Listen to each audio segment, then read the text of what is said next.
story you are about to hear is true. Only the names have been changed to protect the innocent. Fatima Cigarettes, best of all long cigarettes, brings you Dragnet.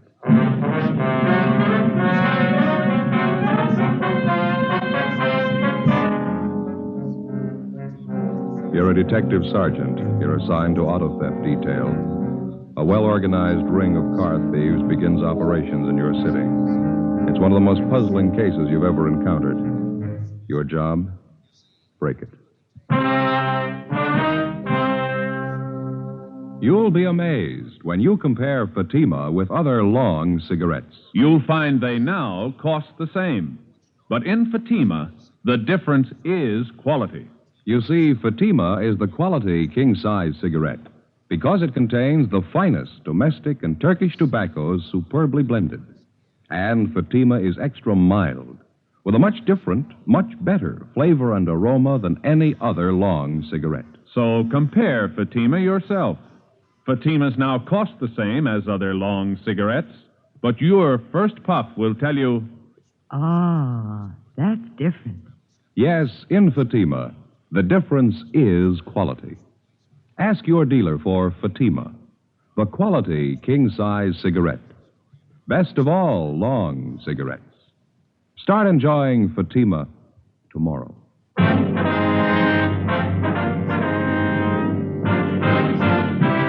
Dragnet, the documented drama of an actual crime. For the next 30 minutes, in cooperation with the Los Angeles Police Department, you will travel step by step on the side of the law through an actual case transcribed from official police files. From beginning to end, from crime to punishment, Dragnet is the story of your police force in action. It was Monday, May 11th. It was fair in Los Angeles. We were working the day watch out of auto theft detail. My partner's Ben Romero. The boss is Captain Stilson. My name's Friday. It was 8:35 a.m. when I got to room 40, Auto Theft Division. Captain's office. Morning, Friday. Morning. Hi, Joe. Ben? Want to sit down? Thank you. I was just telling Romero here. I'm briefing all the men in the bureau on this thing. That's the reason I called you two in. Yeah? I got some figures here I want to go over with you. All right. As you know, the percentage of all auto theft recoveries is 96 to 98% on the average. That's normally. Yeah. In checking the monthly averages the past 4 months, that percentage has dropped to the low 80s. Quite a drop.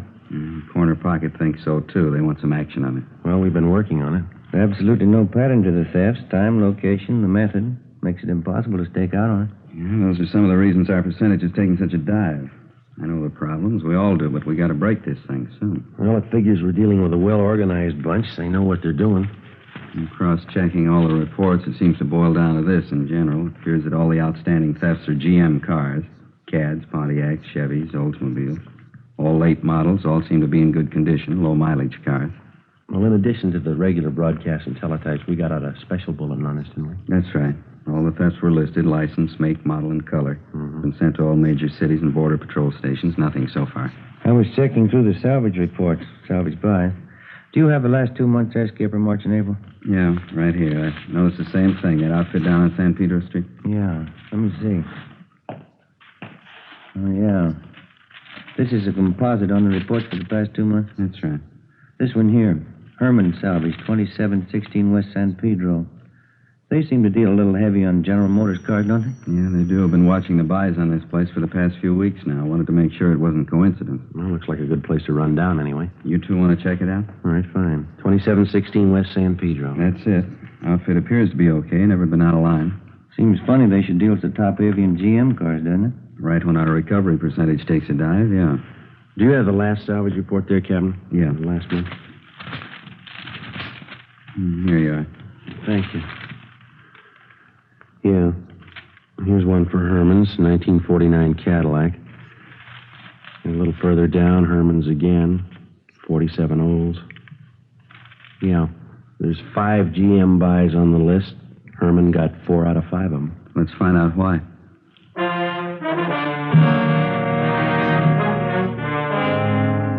From the time an automobile is first manufactured and sold, a constant and complete record is maintained on that automobile. His certificate of ownership, the pink slip in the state of California. His certificate of registration, the white slip. These 2 slips of paper contain the information necessary for the positive identification of your car. fact that every motorist knows. Now, there are many agencies that work for the protection and security of your automobile. One of these is the National Auto Theft Bureau, a kind of nationwide clearinghouse. Acting upon information supplied by the various insurance companies and other allied agencies, this bureau forwards all facts and figures concerning the disposition of motor vehicles on a nationwide basis. Reports are made available to all law enforcement agencies. One of the pieces of information put out by the National Auto Theft Bureau is the salvage report, listing all sales and purchases of automobiles that, for one reason or another, may have been relegated to the junkyard or to the salvage company, a fact that many motorists may not know. 9:14 a.m., Ben and I checked through the police commission and found that the owner of Herman Salvage was a Herman Lester. He had been in business at the same location for 6 years and appeared to be a reputable businessman. We drove down to 2716 West San Pedro to check it out. It was an average-looking garage with a connecting salvage yard filled with several hundred smashed-up cars of all makes and models. It was 9:32 a.m. when we walked into the garage.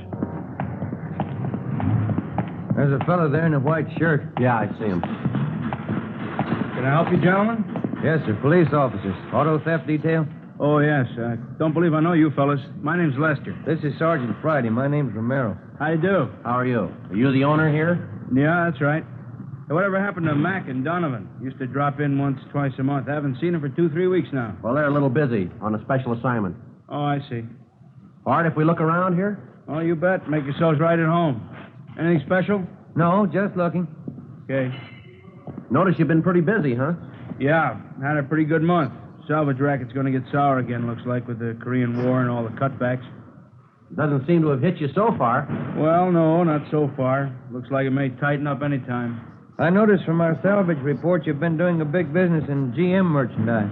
Yeah, we have. You know, they're starting to build tanks back there now. We wanted to make sure we wouldn't run short on parts. You get a lot of call for GM parts, do you? Oh, yeah, we sure do. Everybody in town knows if they need something for a Caddy or a Buick or any of those cars, this is the place to come. We kind of built up a reputation specializing in GM used parts. I see. Mind if we check your last few buys? Fine.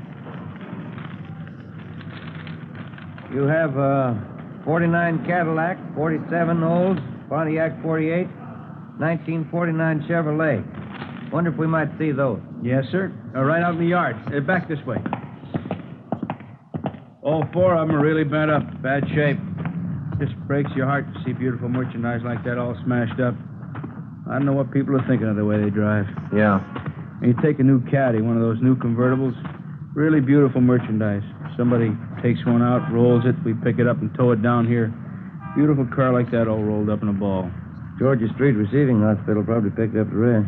Yeah, it was really a shame. Well, here we go. There's a Caddy. Oh, yeah.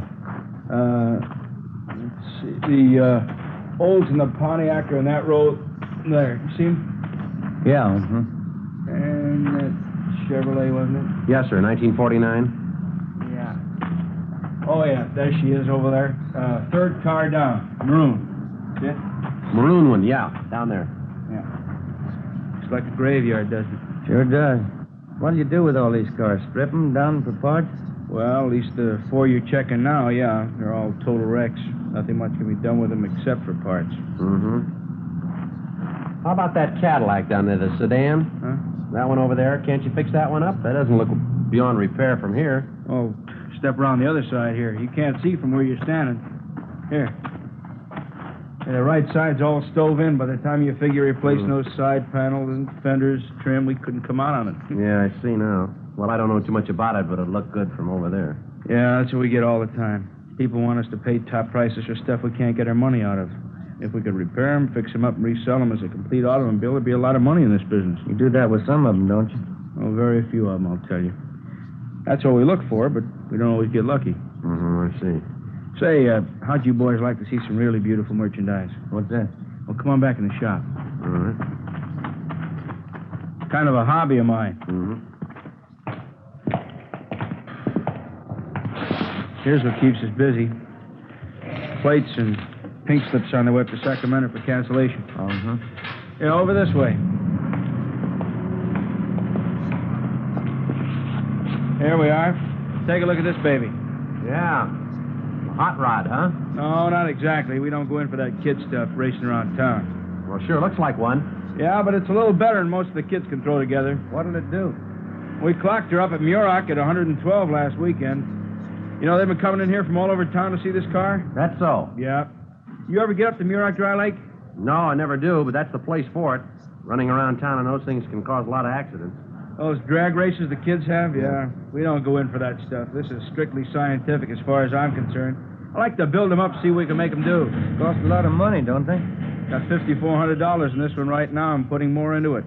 Mallory ignition, milled heads, twin Wakefields. Here, let me start it up for you. Okay. 120 horses under there.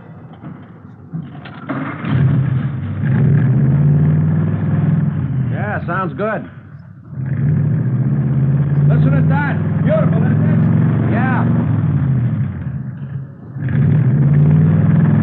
A lot of power here. Sure is. You ought to see it up at the lake. It really goes. Yeah, I'll bet. This all made up out of salvage cars? Every bit of it. Have to buy a few things new, but most of it's right out of wrecks like those outside there. Takes a lot of talent to build up something like this from scrap, doesn't it? No, not really. After you've been at it as long as I have, it's not too tough. The trick is to get more speed out of them than anyone else can. Yeah, you did a good job on this car, all right? Oh, if you put your mind to it, you can do a lot with a wrecked car. Before we left Herman's Salvage, we checked all 4 of the GM cars that were listed on the salvage report. We made a careful check on all of the cars in the yard and in the garage, paying special attention to the few cars that were in the process of being rebuilt by Herman Lester's mechanics. We went over his records, carefully checking the disposition of all of his buys for the past several months. Everything was in perfect order. We found that in the past 3 weeks, Lester had taken in 10 cars. 8 of them had been stripped down for parts, and 2 of them had been rebuilt and resold. The investigation showed that 4 of those cars were GM cars, and the 2 that were resold were both General Motors. 11:28 a.m. Ben and I drove back to the office and asked Mac and Donovan if they'd check through the 2 resale cars to make sure everything was in order, as the reports indicated. We checked through on the remaining 8 cars that were listed by Herman Lester as broken down for parts. According to DMV, all plates and pink slips had been returned to them for cancellation. 11:50 a.m. Well, that's it, Joe. Yeah? 8 of the cars check out. 2 of those were GM. Yeah, well, that leaves just the 2 that Mac and Donovan are checking, huh? Oh, I don't know. Everything down there looked all right. It's a cinch Lester wasn't holding back anything, as far as I could tell. It's cooperative. Everything in order.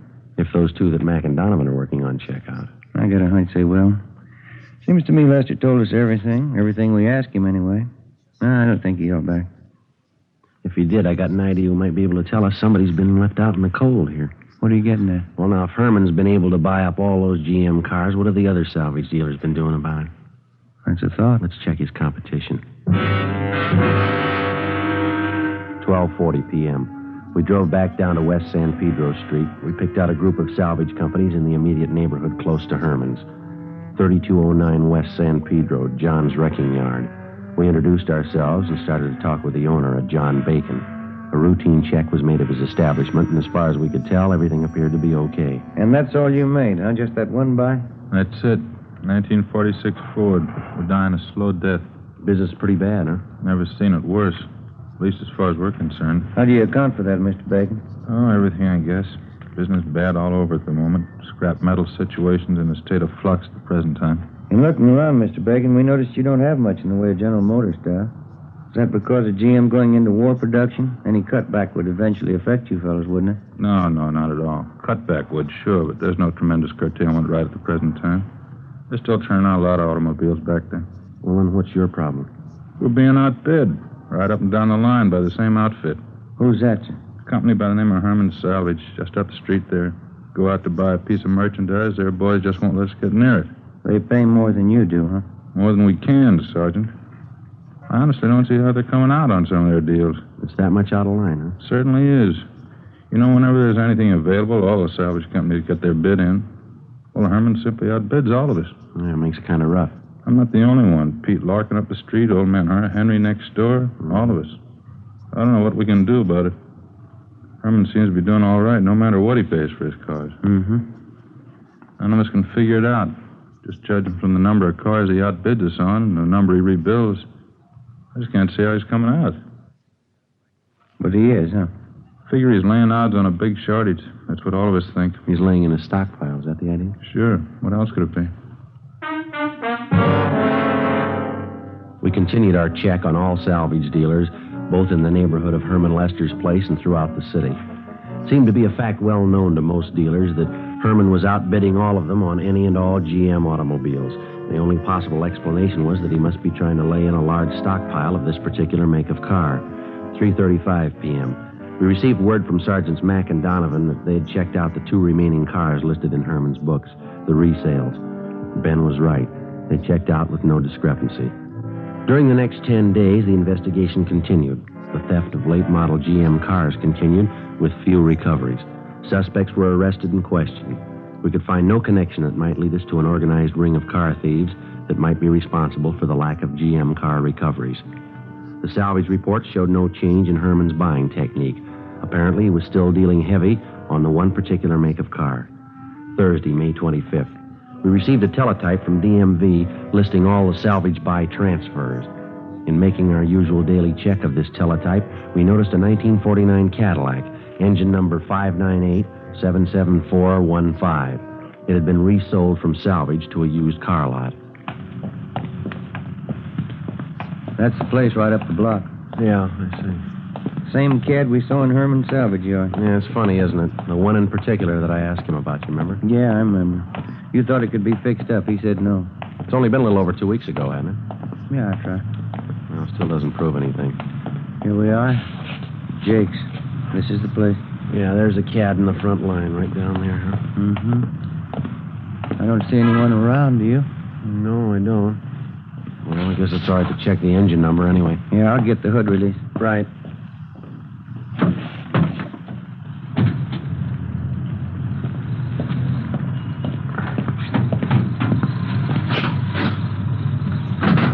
Yeah, there we go.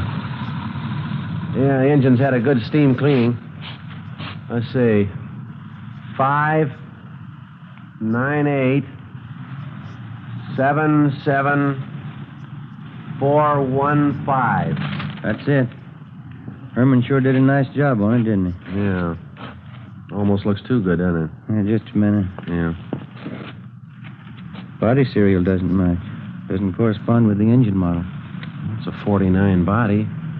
Could be a late 49, but it's a definite switch, isn't it? It sure is. That's funny. Yeah. Look at this right side here. This was the bad side, wasn't it? Yeah, that's right.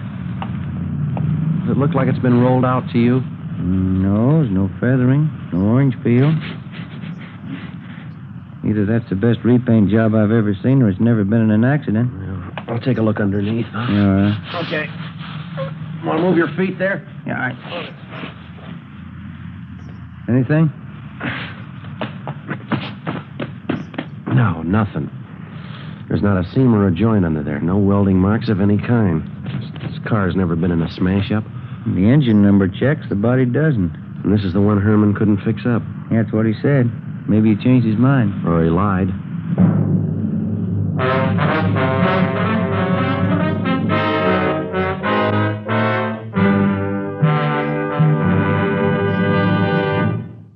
You are listening to Dragnet. From beginning to end, Dragnet is the authentic story of your police force in action. Now, from beginning to end, the Fatima story. Actual convincing proof that in Fatima, the difference is quality. Quality of tobaccos. The finest domestic and Turkish varieties, extra mild and superbly blended to give you a much different, much better flavor and aroma. Quality of manufacture. Smooth, round, perfect cigarettes. Rolled in the finest paper money can buy. Manufactured in the newest and most modern of all cigarette factories. Quality, even to the appearance of the bright, clean, golden yellow package.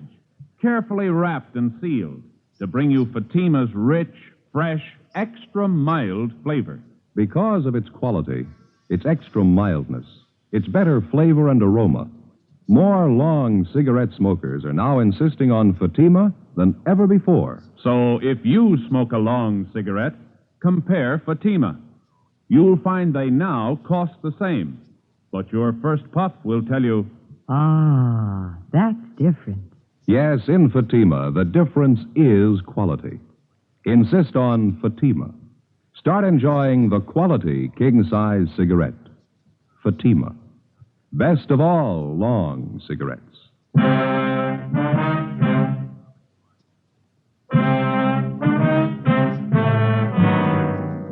1949 Cadillac, engine number 598-77415.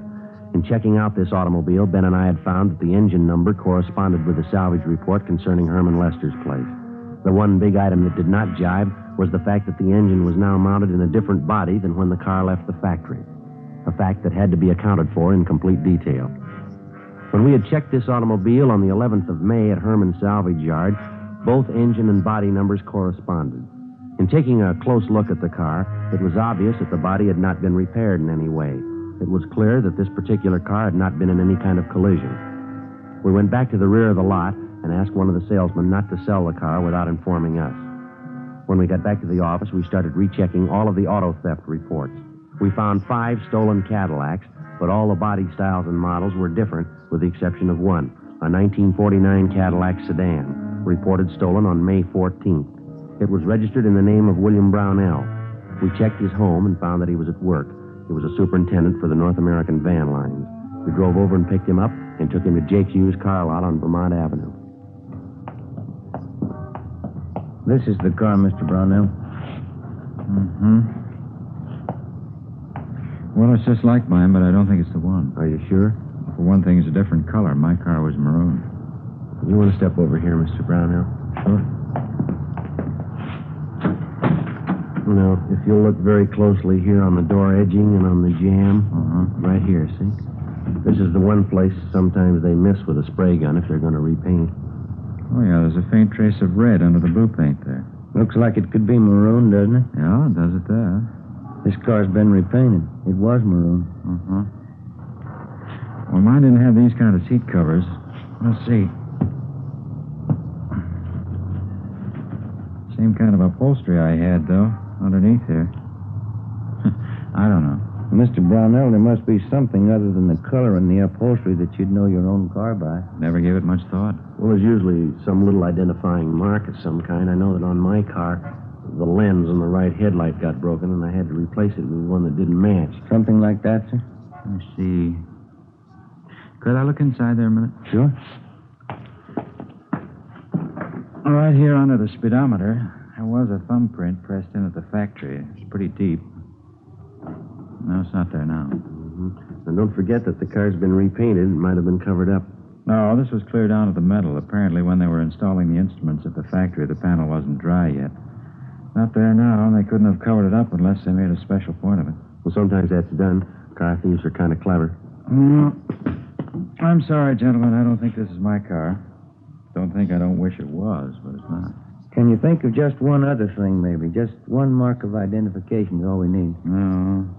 Even these tires aren't mine. I had white sidewalls. Oh, could have been switched. They were pretty new. Wait a minute. I think I remember something. No, there's no rip up there. What's that, sir?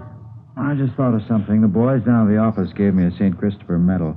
You know, the large metal kind you're supposed to bolt to your dashboard? Yes, sir. I didn't want to put it on, so I carried it around with me in the car. There was a rip up there in the inner lining of the top, but you see there's no rip in this. Let me see. How about it, Ben? Yeah. Yeah, I can feel it. Does it feel like a metal? Let me get my pocket knife on it. Okay. What do you think? They replaced the cloth up there? I don't know. Yeah, here it is. Is this it, Mr. Brownell? That's it. Look, on the back there, my name's engraved on it, see? Yes, sir. Well, I sure didn't think this was my car. I never would have known it. That's what the guys figured who stole it. The 1949 Cadillac was taken to the police garage, and a complete and thorough check was made. The car, with the exception of the engine, was positively identified as the property of William Brownell. This definitely implicated Herman Lester and showed his salvage operations to be illegitimate. He had obviously been buying one particular make of salvage automobile, outbidding all his competitors to do so. When he would buy a piece of wrecked equipment, an exact duplicate would be stolen to match it. He would then dispose of the engine from the stolen vehicle and replace it with a salvage engine. With this system of operation, Herman Salvage had been enjoying a lucrative business, which accounted for a great percentage of the stolen cars that we hadn't been able to recover. 7:25 p.m., May 25th. We drove out to pick up Herman Lester. His home address was listed as 8625 Wonderland Drive. It was up in the Laurel Canyon district, a heavily wooded section of Los Angeles. Pretty nice place up in there. Yeah, but you can see of it through the trees. Well, let's go. Mm-hmm.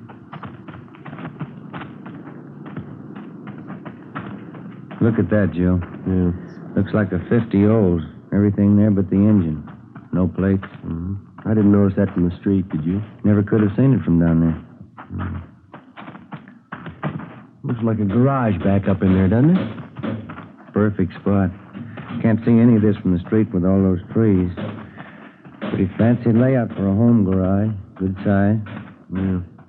Somebody's working up in there. Yeah. Come on.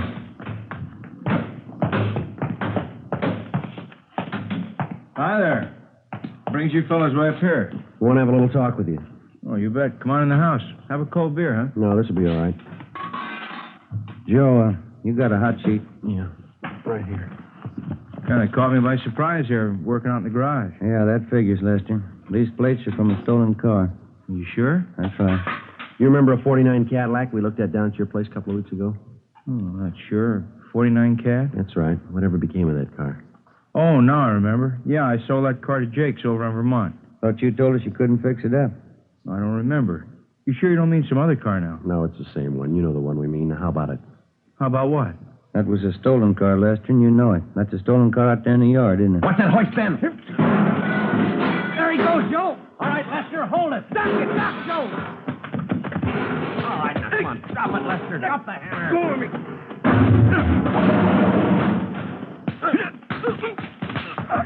All right. I'll get the cuffs, Joe. Come on, get up on your feet. All right, come on. On your feet. Stand still. Rough one, huh? Yeah. Come on, Lester. Let's go. How'd you find out? Who tipped you off? St. Christopher.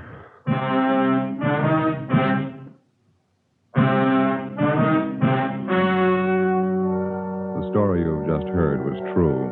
Only the names were changed to protect the innocent. On August 15th, trial was held in Superior Court, Department 82, City and County of Los Angeles, State of California. In a moment, the results of that trial. And now, here is our star, Jack Webb. Thank you. Friends, one of the first things a detective learns is that you can't rely on snap judgments or first appearances. You get all the evidence first, and then you arrive at a decision. And that's just as true when it comes to choosing a king-size cigarette. Place a Fatima alongside any other king-size cigarette. Now, side by side, they'll look identical. When you smoke them, you'll find a world of difference. You'll find, as I have, in Fatima, the difference is quality. Quality that gives you extra mildness, a much better flavor and aroma. If you haven't smoked Fatimas yet, buy a pack tomorrow and see if you don't agree. In Fatima, the difference is quality.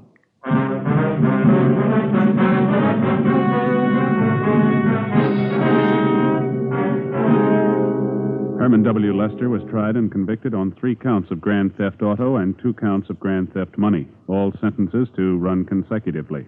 Grand theft auto is punishable by imprisonment for a term of 1 to 5 years, grand theft money by a term of 1 to 10 years. The suspect was also filed on by federal authorities for violation of the Dyer Act.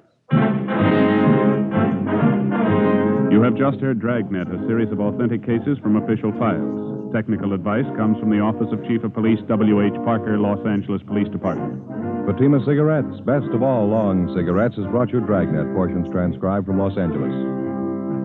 Stay tuned for Counter Spy, next over many NBC stations.